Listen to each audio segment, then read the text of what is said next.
This Talking Flutes podcast is kindly sponsored by Trevor James Flutes, making life sound beautiful.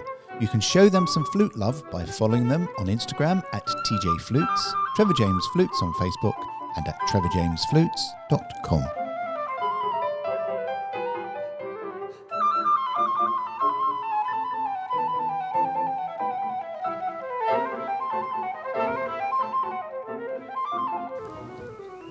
Hello everybody. Yes, I have my singing voice because on the last podcast, Claire was encouraging us all to sing. Did you do it then? No.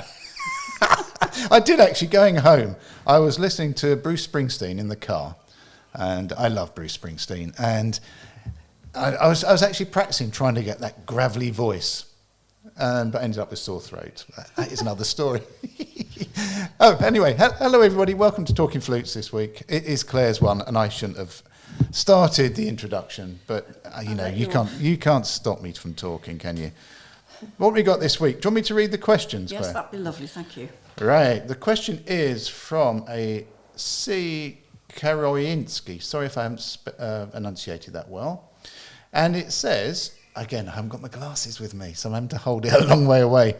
When you are tonguing in a piece, how do you know which tongue to use? Such as, da, tuck, tick, etc., as I get confused and the music doesn't tell me. Okay, Claire, I will reread this in how I think this person probably means. When you're tonguing in a piece, how do you know which type of tonguing to use? Such as tucka, tucka, tucka, dugga, dugga, dugga, ticka, ticka, ticka, or if he's talking about single tonguing, da, ta, tick, or ga, I suppose. Goodness. Yeah. That's how do you know? That's a minefield, this one. Yes, it is really. So, what is articulation? Articulation is the use of the tongue to enable us to speak or play with clarity. Yep. So, we all have the problem with the problem for all of us when we're tonguing is that we can't see what we're doing. So we have to experiment in order to see what works and what gives us that most clarity, because we need to be understood by the people listening to us. And the reason why the pieces don't tell us what to use is not quite the same as you see as if you look at string players. They're often in their editions are told whether it's an up bow or a down bow.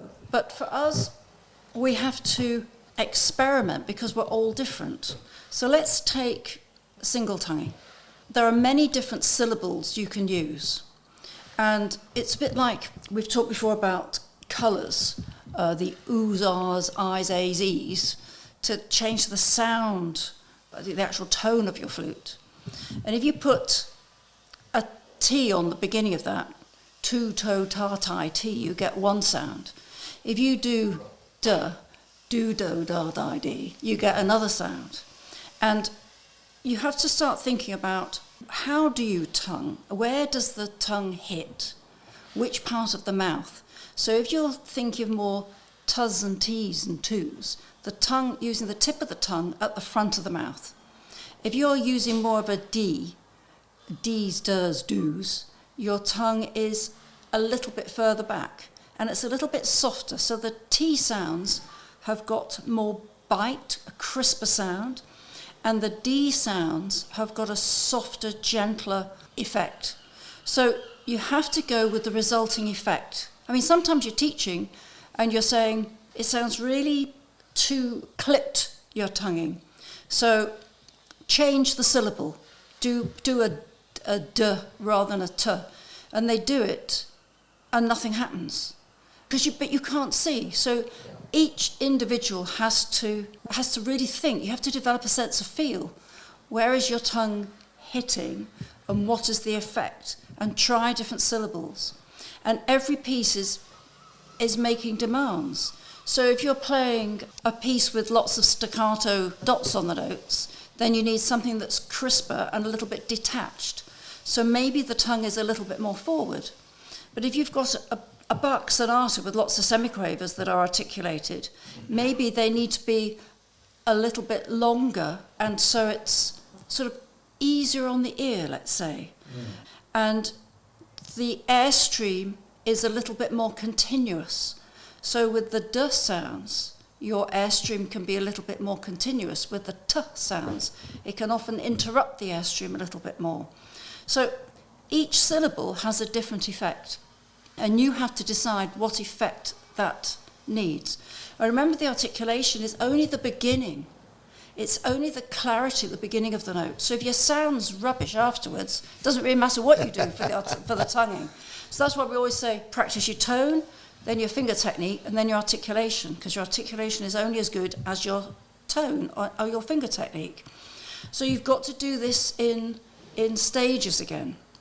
So I would say, experiment. Have a go at all the different syllables and see what works. One thing that we do know is that if you use more tongue to hit wherever it hits, it gets a little bit more clunky and heavy, and the airstream is inhibited more. So we need the tongue to be very light, if that makes sense. And we haven't even talked about forward tonguing. So in many countries, they don't go t, they go th. So the tongue is between the lips, and you're sort of stroking almost the top lip for tonguing, single and double. So it's a th or a thaka. So it changes according to what country you're in, what language you speak. It always used to be that you could always tell somebody from France or from Italy or Spain, their articulation was so much better. Yeah. And the English and the Americans and the Germans weren't as good, weren't as clear, and it's all to do with language. Sometimes the stronger the accent you have, the less clear articulation on the flute is.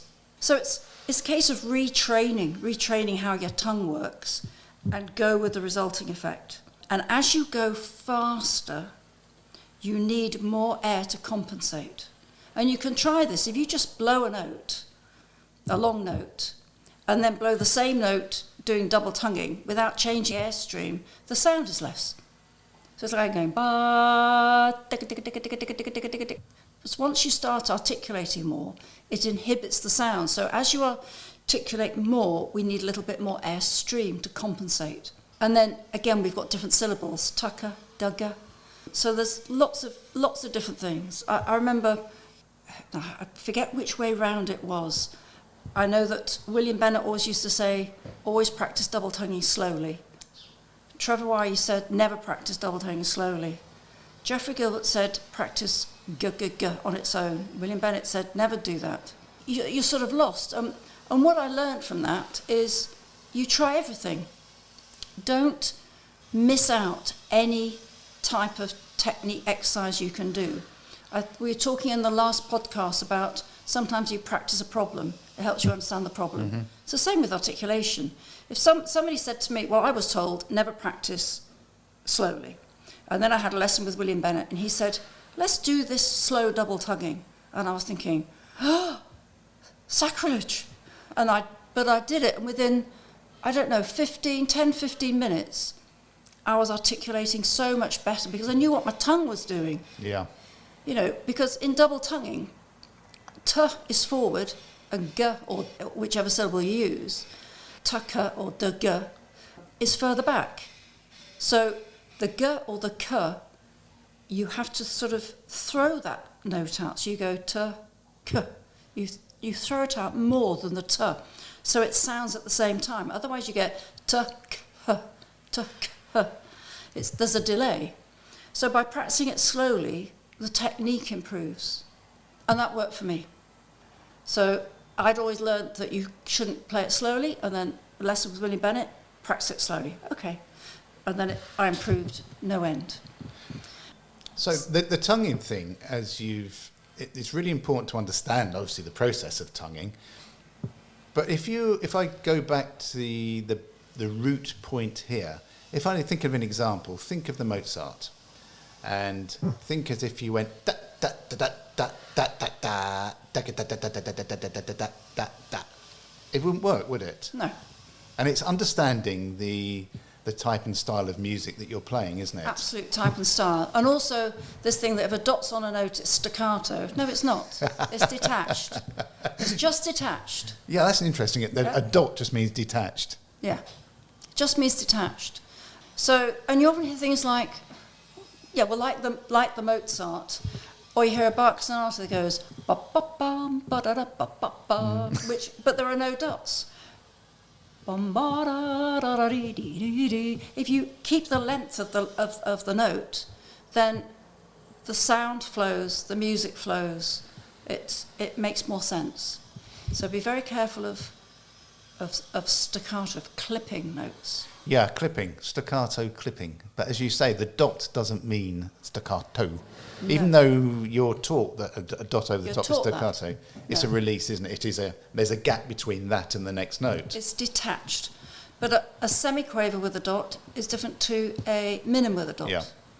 So you have to keep, as the notes get longer, you have to keep those notes longer. And it's contextualised as well, isn't it? The dot, the length of the dot is predetermined by the piece of music you're playing. Yeah, the style. The style and the era, absolutely. Do ba boo ba ba do ba ba ba ba da. There's always a gap between, isn't there? But it's the length of that gap. Minuscule. Yes. Yeah. I just sang then. Hey. You did. Amazing. I don't think I quite go that far, Claire. We've got another question, haven't we? This is from James Treadwell, who said, I heard Claire's fascinating play score podcast, and in it she mentioned copyright. I know I shouldn't photocopy music, but is there anything else I can't do? Now, I think copyright, let's talk about copyright. Let's talk about copyright. As you rightly brought it up with the play score interview, and by the way, play score is brilliant, by the way. Go and check it out, and check Claire's podcast out with the creator himself. So let's talk copywriting. So this is, in one sense, it's very simple. Unauthorised use of music is illegal. So it's theft. Yep. All right? So I looked up the details just before you came. Copyright. So music is protected for 70 years after a composer's death, or 95 years after publication, or 120 years from creation. Now, you can ask for permission from publishers to copy very small sections. For example, in my Expression of Colour book and in my Flute Reboot book, I have permission to use just a few bars of various pieces, and I had to pay for most of those. Mm-hmm. All right? So you have to pay a fee to use. And sometimes it was only for 2 bars or for 4 bars. But you have to pay. So the law protects composers and publishers. It preserves the fairness of it and the justice of it. Composers and publishers need to earn a living, and they do that because they write their music and then people buy their music. And when you hear people saying, I'm only copying just the one piece, but if you go and buy a cup of coffee, you pay for it, but you're just buying 1 cup of coffee. Mm. Or if you're going to buy a sandwich, you pay for it. If you want a piece of music, you pay for it. And if someone else wants that piece, they don't get a copy off you. They go and buy it. Now, there are occasions when you can get permission to photocopy a page for a page turn, but you're only copying part of that piece for you, not for anybody else. I remember I had a trip abroad doing masterclasses, and everybody, I won't say where it was, but everybody had photocopied music. No one had a proper part. Oh. And I found it really difficult because, as I said, it's theft. But when I tried to have a little chat about that within the class, they didn't understand it. They said, but it's so expensive. We can't get the music so easily. Yes, that makes it really difficult, but it's someone else's property that needs to be paid for. Even some years ago, I was doing the exams at the Royal Academy here in London. And my sequentials book was part of the curriculum for the technical exam. And a student came in to take her technical exam with my sequential book. And the book was fully copied and beautifully bound. And I was thinking, I don't recognise. She's playing my sequences, but I don't recognise the book. So I asked her about it. She said, oh yes, my teacher made many copies and gave them as presents. Oh. And I said, that's theft. And she just didn't get it. And I said, I actually should not be giving you this exam. You shouldn't be doing this exam. You shouldn't pass this exam because you've come with illegal music. And I'm the one that's missed out, Is it like a painter or somebody draws a picture? So you have the original, and then they will make limited edition copies that they will sell. Yes, but it's their own copyright. Which is their own copyright. In effect, what you did then was you created a book, Colours of Sound or Sequentials or Flute Reboot. It's been printed, so that is the original. And that is as far that will be the limited edition, won't it? Because it's on a print run. Yep. So you have the original, and then when it's printed, it's the limited edition run. So you buy that from whichever source you go to. If you photocopy that, then you're actually photocopying something that has zero copyright, and that it's actually a fake in essence, and is doing the creator out of what is, in essence, a really hard living anyway. And a very small fee, because the publishers make more money than the they do. than the composers. I mean, it's a tiny amount of royalties you get from your published work, and yet you've spent years doing it. And, and if you think about all the hours you put into a book, I'm at a huge loss for the books I've written, a huge loss. You don't go in it to make money. But if then somebody steals it, it feels even worse, because all those hours you've put into it and someone's just taken it, and then they copy it for somebody else. So you have to really think long and hard about ever copying anything. You have to check what the copyright laws are. Now, there are various sites you can go to that have music that's out of copyright that you can download. Yeah. But again, you've got to check. And I know at all the conservatoires, every now and again, somebody comes along to do a spot check and walks into lessons to see that you're teaching off published music. And you're in big trouble. The conservatoires will get a huge fine if one of their teachers is teaching someone who's got a photocopy. Yeah, and understandably. Now, the issue you may have nowadays is when people prefer or quite like playing and performing or even practicing with iPads, and there has to be an electronic version of that music on their iPad, and they normally link it by Bluetooth to a pedal so it automatically changes. If you've bought the music and you've scanned it into your iPad, you probably can't answer this question, Claire, but do you still have... Are you still okay because you've bought the original and you're just... If it's for your own use, I would think that's probably okay, but I would go and check that. If that was me, I would check it. Because, there are lots of orchestras now that use iPads for all their music. So there must be some permission that's granted for each individual use. Yeah. But everyone's got to take their own responsibility. So if I say to you, Jean-Paul, is it okay if I use this copy at this particular point in time? And you say yes, and then I find out that I'm not. Well, that's my problem. It's not your problem. It's a bit like saying to someone, is the sea safe to go into? The answer is, if you don't think you're capable of swimming in that sea, you don't go in. You take the responsibility.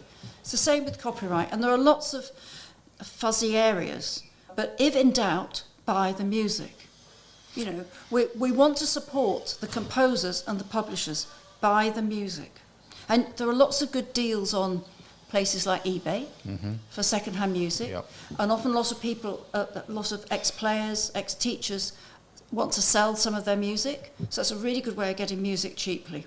And it's one reason why we don't include much music within the podcast, because to actually get permission to use passages, however small, is a nightmare, because you need to go to the original, the production company. Yes. And I had a lot of trouble with this, because I generally play my recordings. Yes. Because for me to play someone else's recording is a minefield. Yes. And then, but you have to pay for it.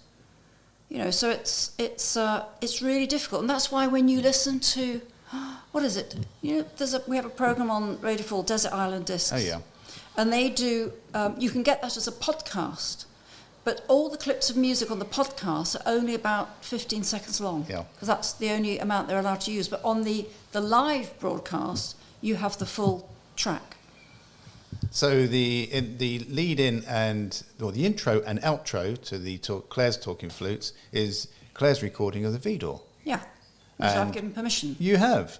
And on Talking Flutes Extra is Barry Griffiths, the bearded flute player that is on social media, and he's gave us permission to use his music. So that is the main reason we don't actually include music within the podcast, because even though the performer may give you permission, the performer doesn't actually, if I'm correct, doesn't own the rights to the album, does the recording? Isn't Not that the necessarily. recording? Yeah, the recording Yes, company. yeah. So you'll need to get permission from the recording company to be able to use. So it's quite a nightmare. And this is Talking Flutes. We started this 4.5 years ago. We thought we might get to sort of 8 or 9 podcasts, and 220 later, we just do it, and we just don't want any hassle. And we just sit and talk, and that's the way it should be. So the other question I want to ask you is, if you are doing a concert, a recital, the copyright still belongs to the composer. Should you ask the composer permission to perform it? Not that I'm aware of, but any promoter that books you for a concert has to fill in a form to say what's being performed. So it goes to the royalty people, and there is a cost to pay. Sure. So that's what happens. So it's up to the music, the venue promoter, to make sure that it's all above board and allowed. So music writing, and music tutors, music books, musical pieces, all come from various composers around the world. Treat them like you would a book, a written book that's been created by an author. You understand why you have copyright there, so follow the same route with copyright on music. That's good point. Yeah. Having gone into the field of writing books, that was the time when I really became aware of the problems. Because when I first started my flute course in the Lake District, called Lakeland Flutes, I used to do a warm-up class for everybody, and I gave out packs of my exercises. Mm-hmm. And it was Rolf that said to me, they take all those exercises away, and yet that's your property. He said you should put them in a book. And that's when I first published Flute Aerobics, because I thought it's better to give them a book rather than give them photocopies of my exercises, which are then not mine anymore. Can I give it a similar thing with social media? Is sometimes you will find, if you scroll through, you will find your picture or one of your posts appearing on somebody else's without any accreditation. That, again, is photo. If you take a photograph and put it up on social media, if that is your photograph, you have copyright of that photograph. So you have to get permission, or you have to do an accreditation on that post. So we rightly, if you find your photograph on another flute channel, thinking, well, that's mine. We rightly get sort of quite angry or a bit perplexed at why somebody's stolen my photograph, and yet we can quite happily go and photograph a page of a piece of music. There's a sort of an imbalance there, isn't there? So let's respect the composers and the creators of these tutor books and buy the books. Yeah. Thank you, Claire. I think we're done. We're done again. Thanks, Jean-Paul. And don't forget to like and rate the podcast on whatever podcast provider you're listening to this on. And write to flutepodcasts@gmail.com with any questions you might have, or our designated Facebook page, Talking Flutes. We're always very happy to hear from you. We are. And if they're sensible questions, you will get them to Claire. If they're really stupid and daft questions, that's the only things I can answer nowadays. So send them to me. So take care, everybody, and speak to you again soon. Bye.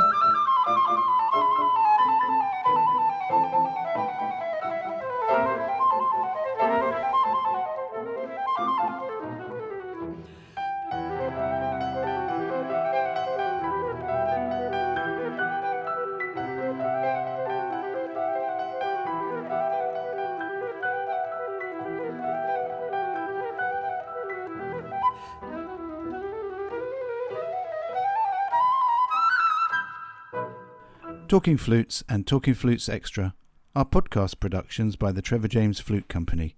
For more information, visit trevorjamesflutes.com.